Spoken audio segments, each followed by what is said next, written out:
بسم الله الرحمن الرحيم، والصلاة والسلام على رسولنا الكريم وعلى آله وصحبه وسلم تسليما كثيرا. فضلا وليس أمرا، المرجو الاشتراك معنا في القناة تشجيعا لنا.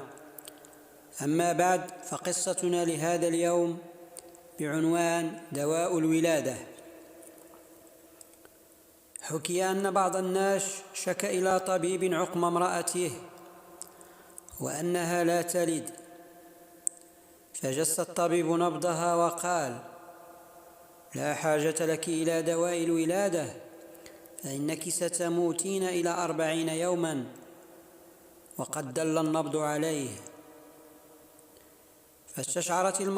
فاستشعرت المرأة الخوف العظيم، وتنغص عليها عيشها، وبقيت لا تأكل ولا تشرب حتى انقضت المدة ولم تمت.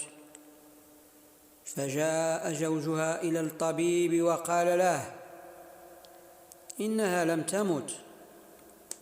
فقال الطبيب: قد علمت ذلك، ولكنها ستلد بإذن الله سبحانه وتعالى. فقال: كيف ذاك؟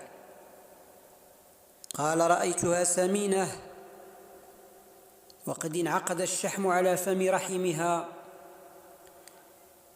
فعلمت أنها لا تهزل إلا بخوف الموت، فخوفتها بذلك حتى هزلت وزال المانع من الولادة.